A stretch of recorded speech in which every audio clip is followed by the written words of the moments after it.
கிழக்கு ஒன்றியத்தில் தளபதியாருடைய 72வது பிறந்த நாளில் தெருமுனை பிரச்சார கூட்டத்திற்கு வருகை தந்திருக்கின்ற இந்த பஞ்சாயத்தினுடைய முன்னாள் தலைவர் சின்னப்பன் அவர்களே,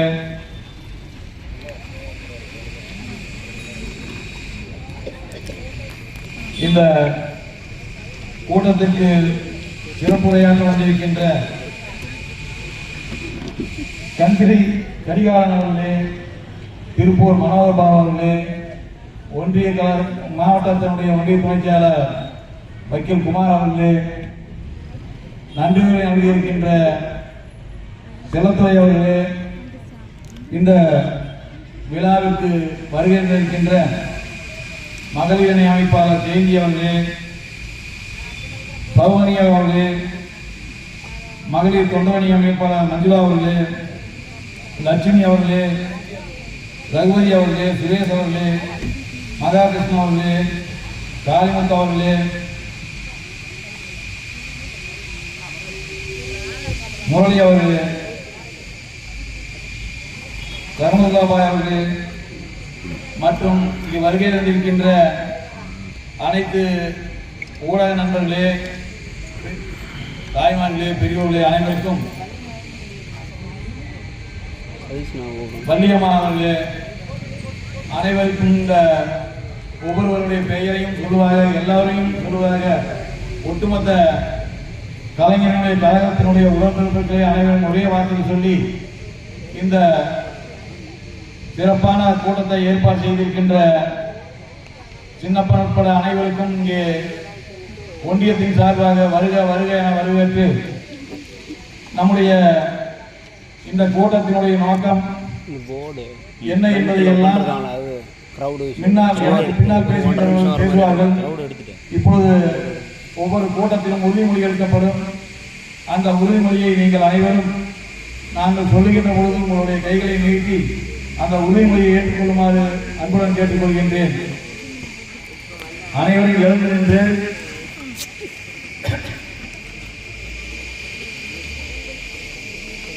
தமிழ்நாட்டின் நலன்களையும் எதிர்காலத்தையும் யாருக்காகவும் எதற்காகவும் விட்டுத்தர மாட்டோம்.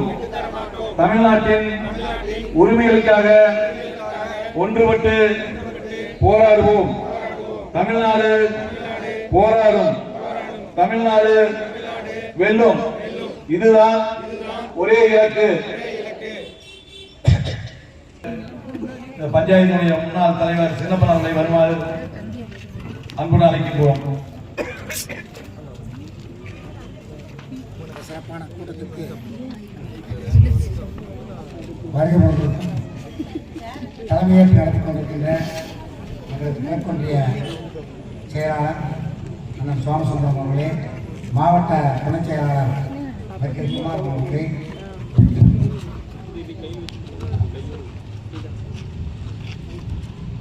மற்றும் சிறப்பு நமது தலைவருடைய 72வது பிறந்த நாள் விழாவும் மற்றும் தெருமுனை பிரச்சார கூட்டத்திற்கு பேருரையாற்ற இங்கு வந்திருக்கும் தந்தை கரிகாலன் அவர்களையும் மனோகர் பாபு அவர்களையும் மற்றும்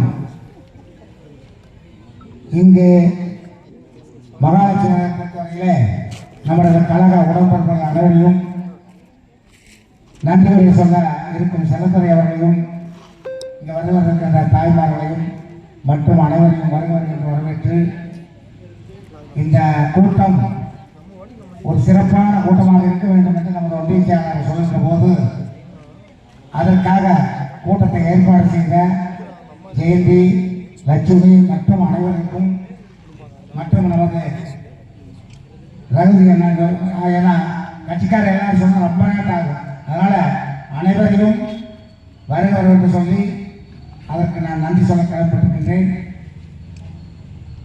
நமது தலைவர் அவர்களுடைய எப்படி செயல்பாடு இருக்கின்றது என்பது நமக்கெல்லாம் தெரியும். ஒவ்வொரு ஏழை எளிய மக்களுக்கும் சிறப்பான திட்டங்களை எல்லாம் நமது தலைவர் அவர்கள் கொண்டு வந்து கொண்டிருக்கிறார்கள். மகளிர் உரிமை தொகை இருந்தாலும் சரி, குழந்தைகளுக்கு காலை உணவு திட்டம் இருந்தாலும் சரி, இலவச பஸ் வசதியாக இருந்தாலும் சரி, பள்ளி கல்லூரிகளில் செல்கின்ற பெண்களுக்கு மாதம் 1000 ரூபாய், அதுபோல இனி வருங்காலத்திலே ஒவ்வொரு மாணவர்களுக்கும் லேப்டாப் லட்சக்கணக்கான பேர்களுக்கு கொடுப்பதாக உறுதி கொண்டிருக்கின்றார். அருமையான ஆட்சி நமது தமிழ்நாட்டில் நடந்து கொண்டிருக்கிறது. உங்களுக்கெல்லாம் தெரியும். தமிழ்நாட்டில் நடக்கிறத விட மகாலட்சுமி நகரை மட்டும் 5 ஆண்டுகள் முன்னால் நாம் எண்ணி பார்க்கலாம். நான்லாம் ஊராட்சி மன்ற தலைவராக இங்கே வருகிற போது உங்களுக்கெல்லாம் தெரியும், மழையில் பேசினா ஒரு ரோட்டில் கூட கால் வைக்க முடியாது, அவ்வளவு சேர்வு சகஜமாக இருக்குது. இன்னைக்கு எல்லாமே வீடு மாதிரி ரோடு, அருமையான கான்கிரீட் ரோடுகள். இது எல்லாம் ஏன் வந்தது, எப்படி வந்ததுன்னு கேட்டால், இதற்கெல்லாம் முழு மூச்சா நமக்கு உறுதுணையாக இருப்பவர் நமது ஒன்றிய செயலாளர் சோமசுந்தரம் அவர்கள். நமது தளபதியுடைய ஆட்சியிலே ஒவ்வொரு ஊருக்கும் ரோடு வசதிகள், குடிநீர் வசதிகள் சீர்சிறப்பாக ஒவ்வொரு ஊராட்சி மன்ற தலைவரும் வார்டு உறுப்பினர்களும் துணைத் தலைவரும் செய்ய வேண்டும் என்று கட்டாயமாக ஒரு அறிவுறுத்தி நாங்கள் எல்லாம் ஓடி 5 ஆண்டு காலம் உங்களுக்கு செய்திருக்கோம். அதற்கான வாக்குகளை நீங்கள்லாம் நமது பாராளுமன்ற தேர்தலில் அளித்தீர்கள். அதுக்கு என் மனமார்ந்த நன்றி. இன்னும் வருங்காலத்தில் நாமெல்லாம் ஒற்றுமையோடு நமது தளபதி அவர்களை மீண்டும் முதலமைச்சராக அமர வைக்க வேண்டும். அதற்கான வேலைகளை இப்பொழுதே நம்ம எல்லாம் தொடங்கி நாம் செய்ய வேண்டும் என்பதை உங்களுக்கெல்லாம் தெரிவித்துக் கொள்கிறேன். மகளிர்களை பொறுத்தவரையிலே உங்களுக்கெல்லாம் மாதம் 1000, இன்னும் ஒரு சிலர் ஒரு 110 பேருக்கு வராமல் இருக்குது.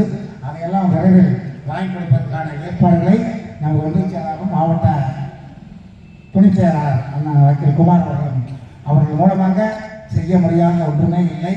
அனைத்தும் நாங்கள் எல்லாம் செய்து கொடுப்பதற்கு உறுதி கூறி இந்த கூட்டத்திற்கு நீங்கள்லாம் வந்ததற்கு மனமார்ந்த நன்றி கூறி நன்றிக்கு வாய்ப்பு நன்றி.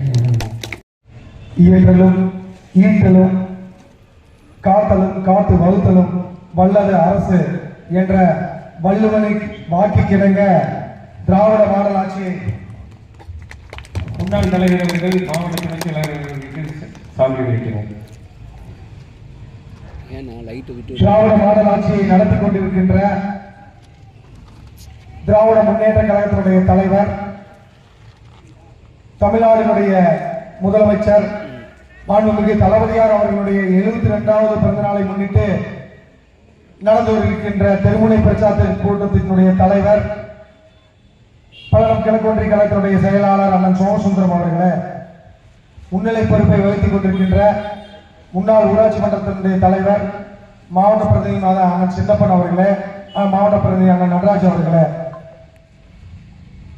இங்கு தலைமை கழகத்தால் அறிவிக்கப்பட்டு சொற்பொழிவை நிகழ்த்த வருகை புரிந்திருக்கின்ற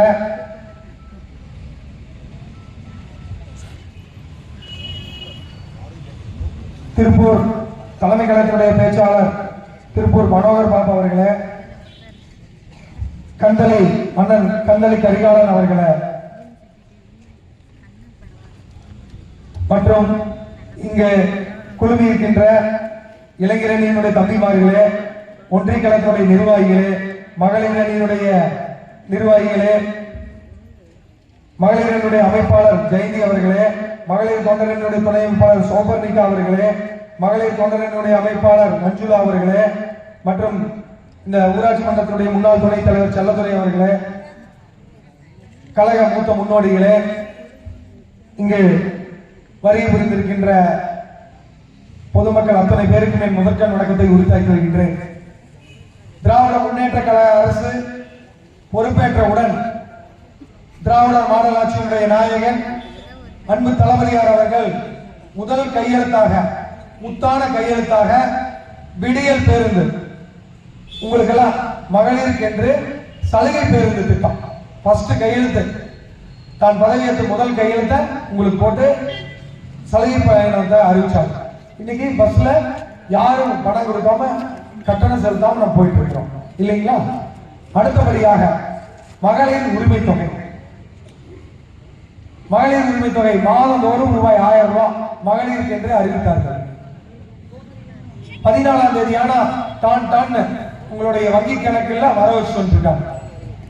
கூட பிறந்த அண்ணனோ தம்பியோ என் கணவர்களோ கூட அந்த தேதியான கொடுக்க முடியாது.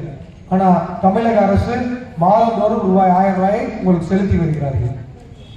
தலைவர் தளபதி அவர் மகளிருக்கு என்று உரிமை தொகையை கொடுத்து வருகிறார். அதுக்கு அடுத்தபடியாக படிக்கும் மாணவியர்களுக்கு 12ஆம் வகுப்பு முடித்து அரசு பள்ளியிலோ அல்லது அரசு உதவி பெறும் பள்ளியிலோ படிச்சா அந்த மாணவியர்களுக்கு மாதந்தோறும் ரூபாய் 1000. எதுக்காக கொடுக்குறாங்க? கல்லூரி சென்று பட்டப்படிப்பை மேற்கொள்ள வேண்டும். கல்லூரி சென்ற பெண்கள் அரசு கல்லூரியில் படிக்கணுங்கிற அவசியம் இல்லை. அந்த பணத்தை வாங்கிட்டு அவங்க தனியார் கல்லூரியில் கூட படிக்கலாம். ஏனென்றால் அரசு பள்ளியில் அரசு கல்லூரியில் படிக்கணுங்கிறதுக்காக அது கொடுக்கலாம். 1000 கொடுத்தா அவங்களுக்கு ஒரு யூஸ்ஃபுல்லா இருக்கு. தனியார் கல்லூரி கூட இன்னைக்கு செமஸ்டர் ஃபீஸ் 8000 தான்.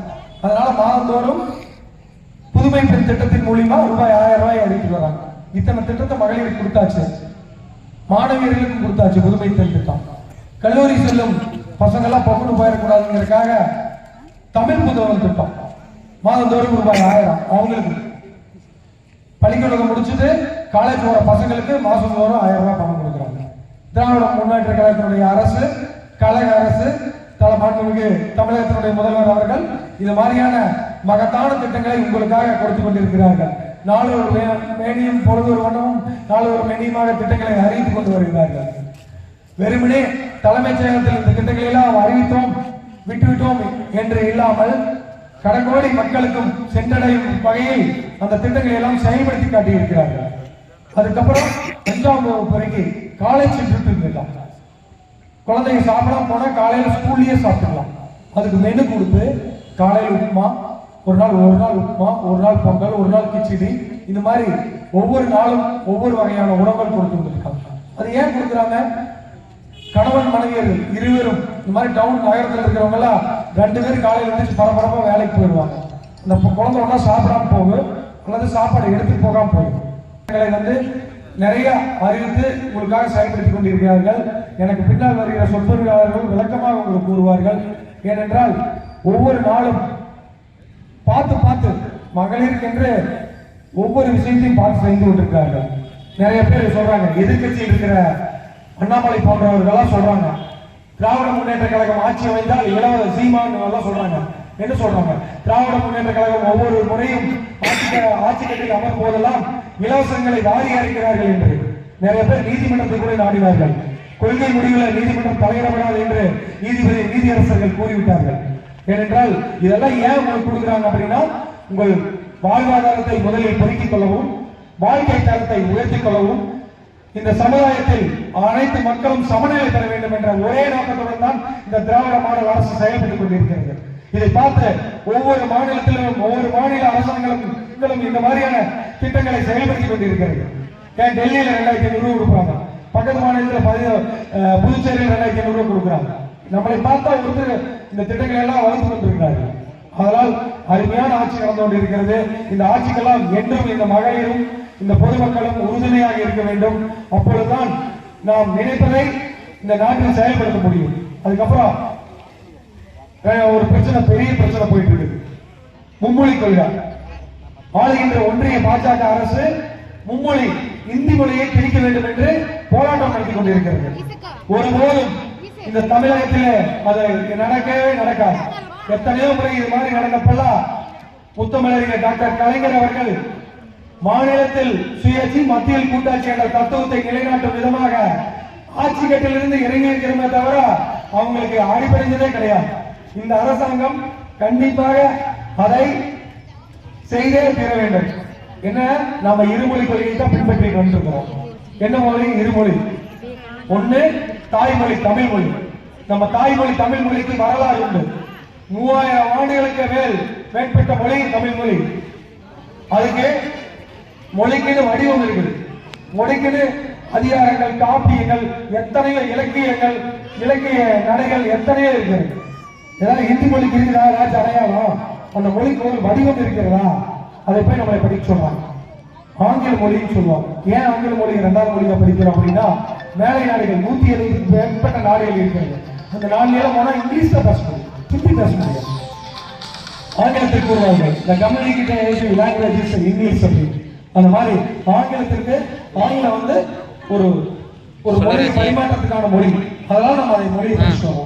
இந்த தமிழ் மொழியில படித்தவர்கள் தலை சிறந்த விஞ்ஞானிகள். அணுகுண்டு நடத்திய ஐயா அப்துல் கலாம் அவர்கள் இந்த தமிழ்நாட்டில் தமிழகத்தில் இந்த ஆரம்ப பள்ளியில் படிப்பித்து சென்றவர் தான். அதே போல் அண்ணாதுரை அவர்கள் அவரும் தமிழ்நாட்டில் தமிழ் மொழியில் படித்தவர் தான். இப்ப இருக்கிற தலை சிறந்த பேச்சாளர் அண்ணன் அவர்களுக்கு மாவட்ட தொகுதி நடராஜன் அவர்கள் உன்னுடைய நன்றி செலுத்துகின்றோம்.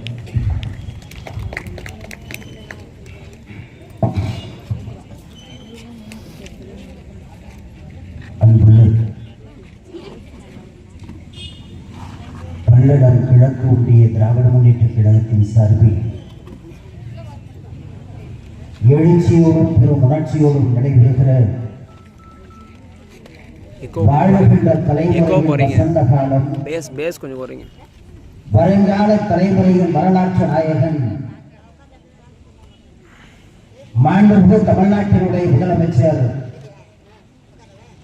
திராவிட மாடலின் நாயகன் தலைவர் தளபதி அவர்களின் பிறந்த நாள் விழா நிகழ்ச்சியின் தலைவர், பல்லடம் கிழக்கு ஒன்றிய திராவிட முன்னேற்ற கழகத்தின் செயலாளர், நாழிகை மறந்து நட்பசி மறந்து கோழி தூக்கும் குஞ்சவன் தூங்கி இடையராத கழகப்படி ஆற்றி வருகிற கண்ணியத்திற்குரிய அண்ணன் சோமசுந்தரம் அவர்களே, இந்த அற்புதமான நிகழ்ச்சிகளை கலந்து கொண்டு கடமையாற்றி வருகிற மரியாதைக்கும் போற்றுதலுக்கும் உரிய அண்ணன் செல்லதுரை அவர்களே, சின்னப்பன் அவர்களே, உரையாற்றி விடைபெற்றிருக்கிற மாவட்ட கழகத்தின் துணை செயலாளர், வாத தருக்கத்தில் வல்ல வழக்கறிஞர் என் வாஞ்சைக்குரிய அண்ணன் குமார் அவர்களே, மகளிர் அணியினுடைய அமைப்பாளர் மரியாதைக்குரிய சகோதரி ஜெயந்தி அவர்களே, சௌதார்ணிகா அவர்களே, மஞ்சுளா அவர்களே, மரியாதைக்குரிய லட்சுமி அவர்களே, ரகுபதி அவர்களே, சுரேஷ் அவர்களே, மகா கிருஷ்ண அவர்களே, காளிமுத்து அவர்களே, முரளி அவர்களே, மரியாதைக்குரிய ரஹமத்துல்லா அவர்களே, இணைய விழாவில் கலந்து கொண்டிருக்கிற மாவட்ட கழகத்தினுடைய மதிப்பிற்குரிய உறுப்பினர் அண்ணன் MC ராஜ் அவர்களே, திருப்பூர் வடக்கு மாவட்ட கழகத்திற்கு கையெழுத்தாக இருந்து கடமையாற்றுகிற என் ஆரியர் அண்ணன் முரசொலி வீரப்பன் அவர்களே, எனக்கு முன்னால் ரத்தன சுருக்கமாக பேசினாலும் தன் உணர்வுகளை எல்லாம் பகிர்ந்து கொண்டு விடைபெற்றிருக்கிற தலைமை கழகத்தினுடைய தலை சிறந்த சொற்பொழிவாளர் என் நெஞ்சிற்கிடையே அண்ணன் மனோகர் பாபு அவர்களே, வருகின்றிருக்கிற பெரியவர்களே, வணக்கத்திற்குரிய தாய்மார்களே, கற்றறிந்த சான்றோர்களே, கல்லூரியிலே படிக்கிற மாணவர்களே, விவசாயிகளே, வியாபாரிகளே, தொழிலாளர் தொழில்களே, கோடையில வற்றாத ஜீவகங்கை, ஆடி காற்றுக்கும் அசைந்து கொடுக்காத அரண்மனை, வரிப்புலியின் உரிமலுக்கு ஓசை வைத்தவன், வண்ணமலர் பேரழகை சொல்லில் வைத்தவன், என எதிரிகளின் விரங்கி தாக்குதலுக்கு அஞ்சாத எங்கள் பிரளயம், எங்கள் வரலாறு, வாலிப எரிமலை, மாண்புமிகு தமிழ்நாட்டின் துணை முதலமைச்சர், இளைஞர்களின் இளங்காலை சொப்பனம், என் நார்வையர் அண்ணன் உதயநிதி ஸ்டாலின் அவர்களின் படை வரிசையில் பணியாற்றுகிற என் பாசத்திற்குரிய தோழர்களே, உங்கள் அனைவருக்கும் வணக்கம். தமிழில் வணக்கம். எனக்கு முன்னாலே உரையாற்றி இருக்கிற கழகத்தில் விளைவிக்க முடியாத நிர்வாகிகள் இந்த நிகழ்ச்சியினுடைய நோக்கம் குறித்து உங்களிடத்திலே தெளிவுபடுத்தி இருக்கிறார்கள். ஒரு வரலாற்று தலைவனின் பிறந்த நாள். 4 ஆண்டு காலத்தில் அந்த தலைவன் என்னெல்லாம் சாதித்து காட்டியிருக்கிறார் என்பதை நம்முடைய வழக்கறிஞர் அண்ணன் குமார் அவர்கள் உங்களிடத்திலே பட்டியல் போட்டு காட்டினார். உலகத்தின் தொன்மையான மொழி தமிழை தவிர வேறு என்ன இருக்க முடியும் என்பதை அண்ணன் மனோகர் பாபு அவர்கள் படம் பிடித்து காட்டினார். நான் அதிக நேரம் பேசுவதாக இல்லை. காரணம், இன்னொரு இடத்திலே இதே போன்ற ஒரு நிகழ்ச்சியை நம்முடைய வடக்கு மாவட்ட திராவிட முன்னேற்ற கழகத்தின் செயலாளர், சட்டப்பேரவை உறுப்பினர் உங்களை எல்லாம் சந்திக்கிற உன்னதமான வாய்ப்பை எனக்கு உருவாக்கி கொடுத்திருக்கிற எங்கள் ஆர்வீர் அண்ணன் கா செல்வராஜ் அவர்கள் பல்லடத்திலேயும் கூட இப்படி ஒரு நிகழ்ச்சியை ஏற்பாடு செய்திருக்கிறார்கள். நான் கடந்த ஒரு 10 தினங்களாக பார்க்காத ஒரு அதிசயத்தை இந்த பல்லடம் கிழக்கு ஒன்றியத்திலே தான் பார்க்க நேர்கிறது. நாடு முழுவதிலேயும் பேசுகிற ஒரு நல்ல வாய்ப்பை திராவிட மாடலின் நாயகன் தலைவர் தளபதி அவர்களின் பேரர்களால் இந்த எளியவனாக இருக்கிற நான் பெற்றிருக்கிறேன். நேற்றைக்கு திருப்பூர் மாநகரத்திலே நடக்காத அதிசயம், அதற்கு முன்னாலே நான் பேசிவிட்டு வந்தேனே நாமக்கல்லிலே நடக்காத அதிசயம், வேலூரிலே நடக்காத அதிசயம், தலைநகர் சென்னையிலே நடக்காத அதிசயம் பல்லடம் ஒன்றியத்திலே நடக்கிறது என்றால் கண்ணுக்கு எட்டிய தூரம் வரையிலேயும் தாய்மார்கள் ஒரே இடத்திலே கூடி நிற்கிற காட்சி இந்த பல்லடம் ஒன்றியத்திலே தான் அரங்கேறி இருக்கிறது. அண்ணன் மனோகர் பாபு அவர்கள் பேசுகிற போது குறிப்பிட்டு சொன்னார், இது தொலைக்காட்சிகள் ஆதிக்கம் செலுத்துகிற காலம். என்ன ஒண்ணு முடிஞ்சு போன நாடகங்களையா சொன்னார். பாகியலட்சுமி வருதா தப்பா? 7 மணிக்கு அண்ணன் தான் வருவான். இப்ப அது போச்சு. ஆமா, 7:30 மணிக்கு அதே சன் டிவியில கையல் வரும். இப்ப அது போச்சு. அநேகமா உங்களுக்கு நான் மருமகளை பார்க்க அனுப்பிச்சிடுவேன். தொலைக்காட்சிகள் செய்கிற ஆதிக்கம் இருக்கு பார்த்தீங்களா நாட்டுல. மதுரையில 10 நாளைக்கு முன்னாடி ஒரு சம்பவம் நீங்க எல்லாம் பார்த்திருப்பீங்க, தொலைக்காட்சியில பத்திரிகையில எல்லாம் வந்தது. 10 ஆண்டு காலம் எந்த காவல்துறையிட்டையும் அகப்படாத ஒரு திருடன் 10 வருஷம் டிஎஸ்பி லெவல்ல தனிப்படையெல்லாம் அமைச்சு அவனை தேடியாச்சு, கிடைக்கல. திடீர்னு 2 பெண்கள் அவனை பிடிச்சு கட்டி போட்டிருந்தாங்க ஒரு வீட்டுல. சாதாரண காரியமா ஒரு மாமியாரும் மருமகளும் சேர்ந்து 10 ஆண்டு காலம் காவல்துறையாலேயே கண்டுபிடிக்க முடியாத ஒரு திருடனை வீட்டுக்குள்ள கட்டி போட்டு வச்சிருந்தாங்க. காவல்துறை அதிகாரிகளுக்கு தாங்கள மகிழ்ச்சி. 10 வருஷமா எங்கிட்டயே அகப்படலையே, எப்படி இவனை நீங்க பிடிச்சீங்க 2 பெண்கள் அப்படின்னு சொல்லி காவல் அதிகாரி இன்ஸ்பெக்டர் போய் கேட்டார் அந்த அம்மாட்ட, மாமியார்ட்ட. அந்த அம்மா சொல்லிச்சு, இங்க பாருங்க, இவன் மாடியில போயிட்டு என் நெக்லஸ் எடுத்திருக்கேன், நாங்க பார்க்கல. கீழே வந்து பீரோவுல ரூபாய் எடுத்திருக்கான், நாங்க பார்க்கல. சமையல் ரூமுக்குள்ள நுழைஞ்சு 2 தோசை சுட்டு சாப்பிட்டுருக்கான், நாங்க பார்க்கல. அப்ப கடைசியா எப்பதான் உங்ககிட்ட மாட்டினா, ஒண்ணும் இல்ல, நாங்க பார்த்துக்கிட்டு இருந்த டிவி எடுக்க வந்தான் பாருங்க, அப்ப புடிச்சோம் அவனை. அவன் இடையில உடான வந்து போயிட்டு தான் இருந்திருக்கான். இவங்க விலகுன்னு சீரியல் பார்த்துக்கிட்டே இருந்திருக்காங்க. அதே கடைசிக்கு எங்க மாட்டினாமா, டிவி எடுக்கிற போது மாட்டிக்கிட்டான். அவ்வளவு சீரியல் பார்க்கிற ஆர்வம் இருக்கிற காலத்திலேயும் கூட இந்த பல்லடம் ஒன்றியத்தில் கண்ணுக்கு எட்டிய தூரம் வரையிலேயும் தாய்மார்கள் உட்கார்ந்து இருக்கிற அழகு இருக்கிறதே, இதுதான் எங்கள் திராவிட மாடலின் நாயகன் தலைவர் தளபதியினுடைய ஆட்சிக்கு கிடைத்த மாட்சி என்பதை யாராலும் மறந்துவிட முடியாது. இங்கே அடுக்கடுக்காக சொன்னார். நான் பணிவோடு சொல்லுவேன் தோழர்களே, இந்தியாவில் இருக்கிற மாநிலங்களிலேயே ஒரே ஒரு அம்மைதான் இன்றைக்கு முதலமைச்சராக இருக்கிறார், ஒரு பெண். மேற்கு வங்கத்தில் மம்தா பானர்ஜி என்கிற ஒரு அம்மையார் இன்றைக்கு முதலமைச்சர்.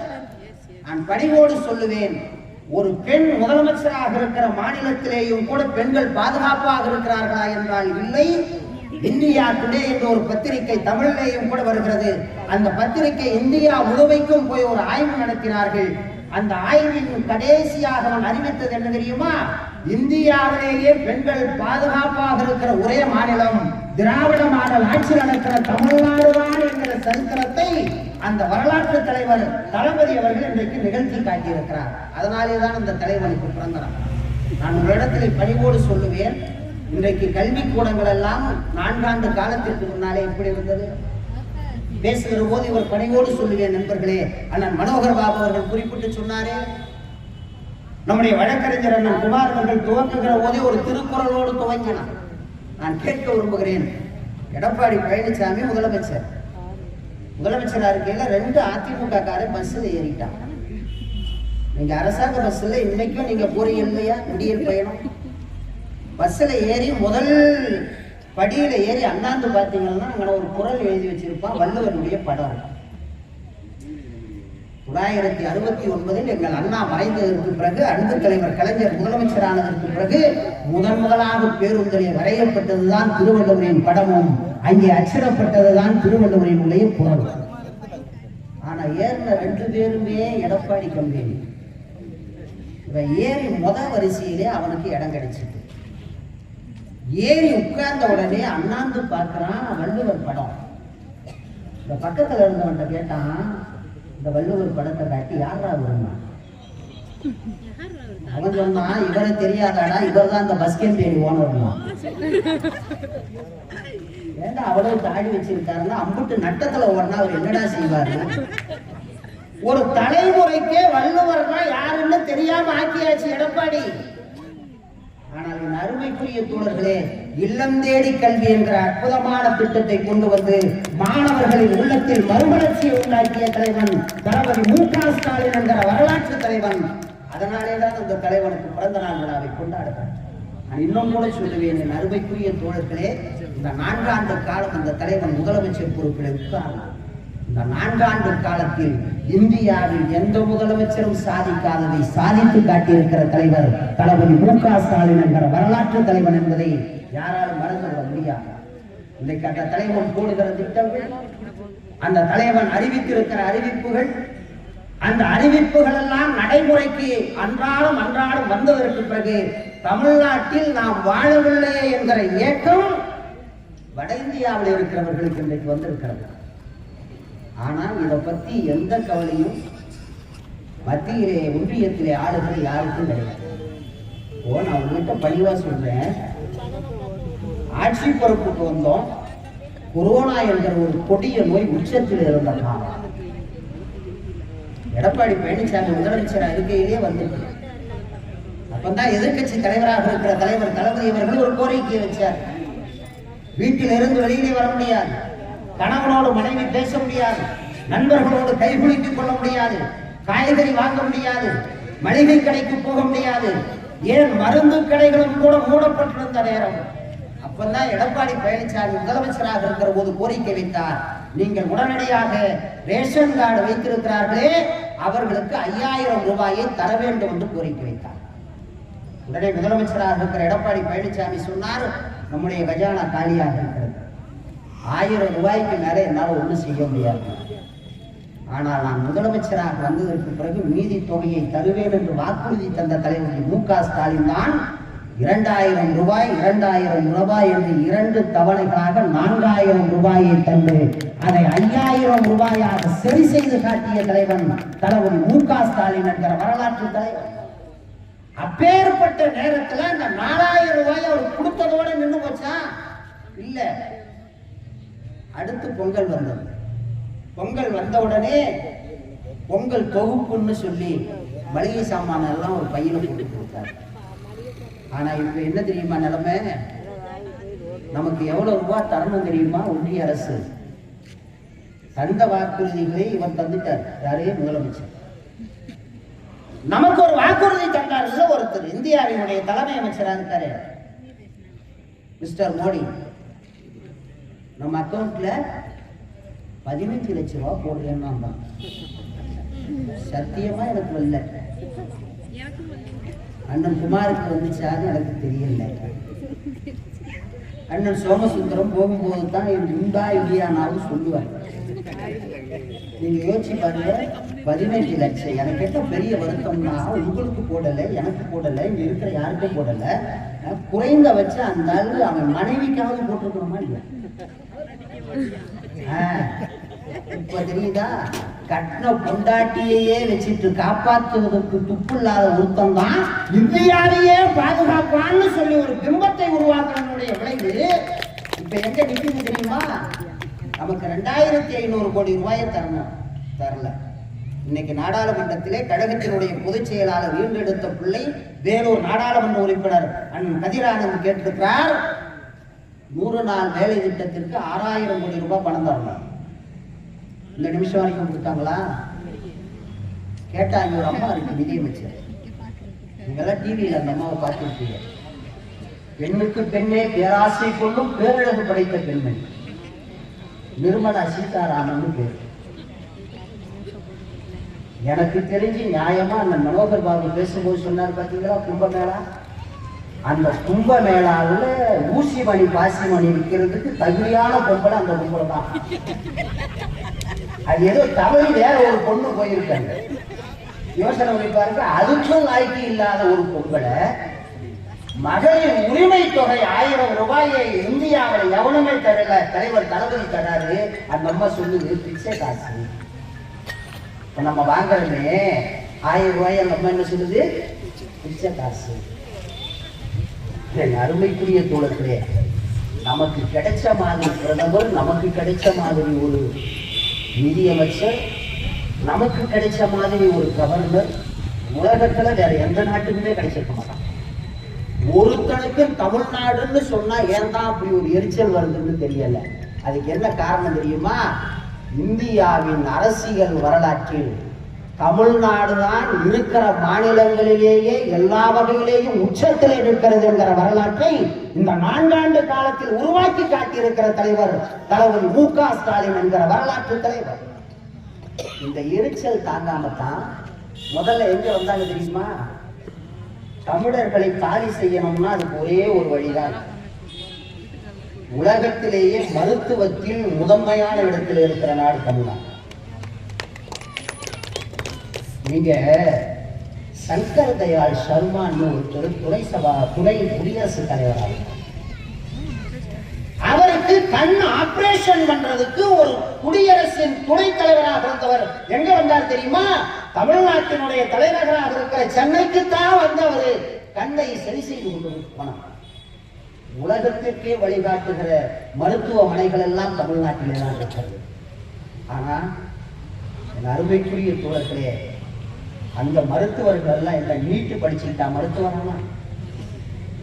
100 ஆண்டு காலத்தை கடந்த மருத்துவமனை எங்கள் பேர் ஒரு சிஎம்சி மருத்துவமனை. அங்க இருக்கிற டாக்டர்கள் எல்லாம் நீட் எழுதிட்டு வந்தான். 12ஆம் வகுப்பு தமிழ்நாட்டில் இருந்து வந்திருக்கிற 40 நாடாளுமன்ற உறுப்பினர்களும் நாகரிகம் தெரியாதவர்கள். உலகத்திற்கே நாகரிகத்தை சொல்லி தந்தவன் யார் தெரியுமா? தமிழன் தான். நான் இன்னும் கூட பணிவோடு சொல்லுவேன், தமிழ்நாட்டில் இத்தனை மாவட்டங்கள் இருக்கிறது அல்லவா?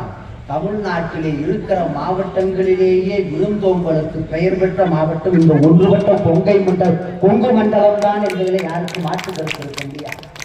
வருகிறவனை வரவேற்று உபசரித்து வழி அனுப்புகிற அந்த பாங்கு இருக்கிறதே, அது இந்த கொங்கு மண்டலத்திலே தான் பிச்சை எடுக்க வேண்டும் ஒவ்வொருத்தனும். இந்த வார்த்தை சற்று கடுமையாக இருக்கலாம், ஆனால் நான் தமிழ்நாட்டிற்கு ஏன் இதை உங்களிடத்தில் சொல்லுகிறேன் என்றால், இங்கே பிஜேபியில இருந்து ஒரு பொம்பளை போயிருக்கு சட்டமன்றத்துக்கு, இந்த கோயம்புத்தூர்ல வானதி சீனிவாசன். அங்க இருக்கிற ஆட்கள் எல்லாம் ரகரகமா இருக்காங்க. ரொம்ப கவர்னரா இருந்து இப்போ வந்திருக்கேன் குமரி அனந்தன், அற்புதமான தலைவர் காங்கிரஸ்ல. கடைசால் தமிழறிஞர் விருதை கடந்த ஆண்டு எங்கள் தலைவர் தளபதி தான் அவருக்கு கொடுத்தார். இன்றைக்கும் அவர் மருத்துவமனையில் இருந்தாலும் தமிழை வாழ வைத்தவர், காப்பாற்றியவர், தமிழால் அறிவி நடைபோல் பேசக்கூடிய அற்புதமான ஆற்றலாளர். அவரை நாங்கள் மதிக்கிறோம். ஆனா அவர் வாழ்நாள்ல பண்ண பெரிய தப்பு என்ன தெரியுமா? இந்த தமிழிசையை பெற்றதுதான். யோசிச்சு பாருங்க, யாரெல்லாம் தமிழனுக்கும் தமிழர்களுக்கும் எதிரியா இன்னைக்கு வளம் வராங்க பார்த்தீங்கன்னா, அத்துணை பேரும் தமிழ்நாட்டிலே பிறந்தவர்களாக இருக்கிறார்கள் என்பதுதான் நமக்கு இருக்கிற சாபக்கேடு. என் அருமைக்குரிய தோழர்களை நான் பணிவோடு சொல்லுவேன், இந்தியாவினுடைய அரசியல் வரலாற்றில் மொழிக்காக சிறை கோட்டங்களை முற்றுகையிட்ட ஒரே இயக்கம் திராவிட முன்னேற்ற கழகத்தை தவிர இந்த இயக்கத்தை அடையாளம் ஒன்று சொல்லட்டுமா? திடீர்னு ஒரு நாள் சட்டத்தின் நகலை மொழி பிரிவினுடைய இந்தி திணிப்புக்காக ஒன்றிய அரசு போட்டு அந்த சட்டத்தினுடைய நகலை தீக்கு தின்னப்படுங்கள் என்று பேரறிஞர் அண்ணா உத்தரவு போட்டார். உப்பு காட்டு வீசக்கூடிய தூத்துக்குடி மண்ணில் சட்டத்தின் நகலை கையிலே எடுத்து வீதிக்கு வந்து கொளுத்தி கைது செய்யப்பட்டு கொண்டு போய் நீதிமன்றத்தில் நிறுத்தினார்கள். யார் தெரியுமா? அண்ணன் மனோகர் பாபுக்கு தெரியும். தலைவர் கலைஞரால் கவியரசர் என்று பாராட்டப்பட்ட பொன்னிவளவன் அவர்கள்தான் அந்த நகலை தீயிட்டு கொளுத்தி கைதானார். கொண்டு போய் நீதிமன்றத்தில் நிறுத்தினாங்க. நீதிபதி கேட்டாரு, சட்டத்தின் நகலை கொளுத்திய குற்றத்தை செய்திருக்கிறீர்களே, என்ன சொல்ல விரும்புகிறீர்கள் கேட்டார். உலகம் தோன்றிய காலத்திலிருந்து, நீதிமன்றம் தோன்றிய காலத்திலிருந்து கவிதையிலேயே வாக்குமூலம் சொன்னவன் கவியரசன் பொன்னிவளவன். கொழுப்போடு கொளுத்து விட்டேன், கொளுத்து போய் என்ன பொறுத்திடுக, குற்றம் என்ன நினைத்தால் எனக்கு வழங்குங்கள் தண்டனையை, என் மனசாட்சிக்கோ குற்றம் இல்லை என்று சொல்லி 56 வரியில் கவிதையாகவே வாக்குமூலம் கொடுத்தான் கவியரசன் பொன்னிவளவன். தீர்ப்பு எழுதுகிற போது நீதிபதி சட்டத்தின் நகலை கொளுத்திய குற்றத்திற்கு 6 மாதமும், எனக்கு புரியாத மொழியிலே வாக்குமூலம் வழங்கியதற்கு 1 மாதமும், ஆக மொத்தம் 7 மாசம் கவியரசன் பொன்னிவளவனுக்கு தண்டனை தான். வெளியில வருகிற போது பொன்னிவளவன் சிரிச்சுக்கிட்டே வந்தாரா. ஏங்க 7 மாசம் தண்டனை கொடுத்திருக்கிறாங்க, சிரிப்பு வருதான்னா அப்பதான் சொன்னாரா, அண்ணாவுக்கே 6 மாசம் தான், எனக்கு 1 மாசம் கூட, அது எனக்கு பெருமை.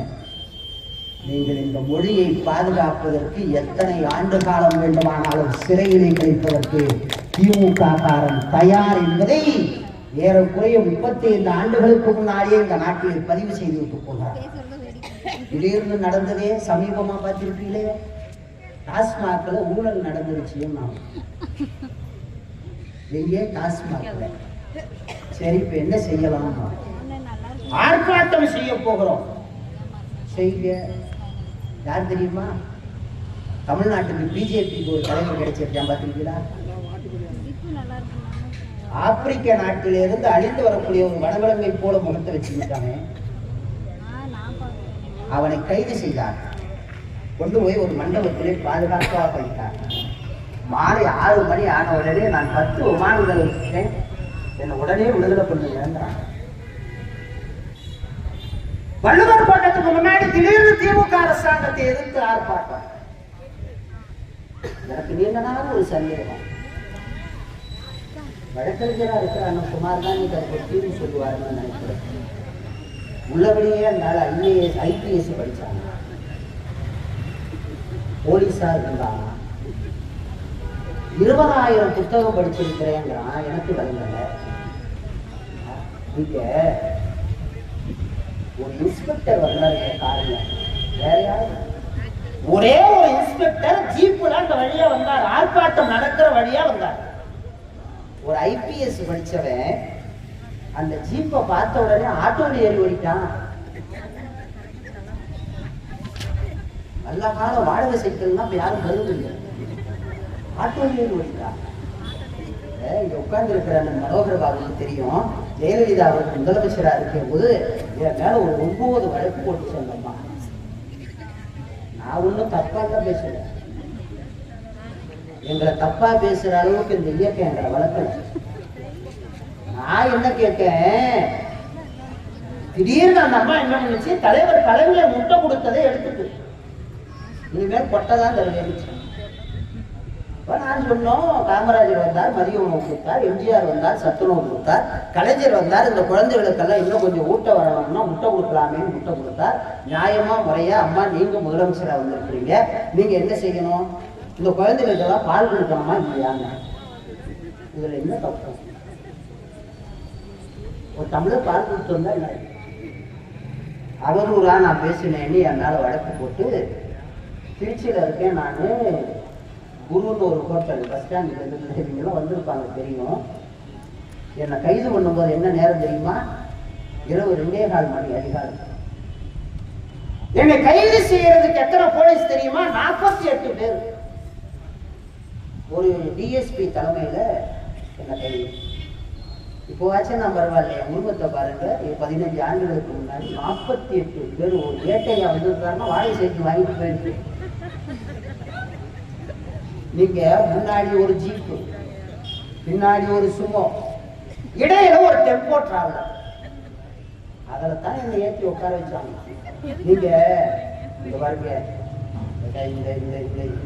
இந்த ஊராட்சி மன்ற தலைவர், இந்த ஒன்றிய குழு உறுப்பினர், இந்த சேர்மன், சட்டமன்ற உறுப்பினர், அப்புறம் என்ன நாடாளுமன்ற உறுப்பினர், அமைச்சர், இதெல்லாம் இல்லை.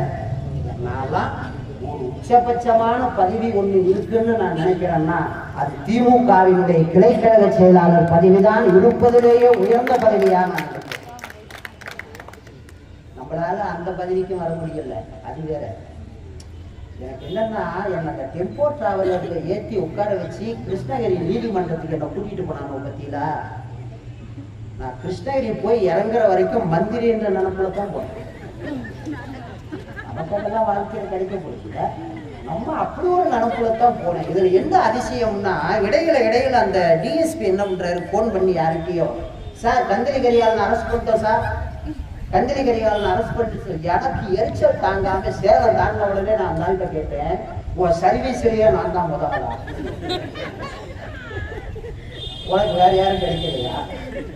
நீங்க ஒன்றும் இல்லை, இந்த இயக்கத்தின் கடைசி தொண்டன் கரிகாலன் நான் எதிரி பிடிச்சி ஓடணும்னா, இல்லை போலீஸை பார்த்த உடனே அழுகலாம், இல்லை வரமாட்டேன்னு அடம்பிடிச்சனா, இங்க ஒன்றை ஞாபகத்தில் வச்சுக்கோங்க, சிறையாக இருந்தாலும் சரி, அது எத்தனை ஆண்டுகள் உள்ளே இருக்க வேண்டும் என்றாலும் சரி, இந்த இனத்தையும் மொழியையும் காப்பதற்கு திமுக காரனை தவிர திராணி உள்ள ஒருத்தர் இந்தியாவிலேயே கிடையாது. அதனால இது ஏதோ இந்த இவர் என்னது இவர் இந்த இப்போ இந்த அண்ணாமலை, அப்புறம் அந்த இன்னொரு ஆள் வந்துருக்காங்க புதுசா,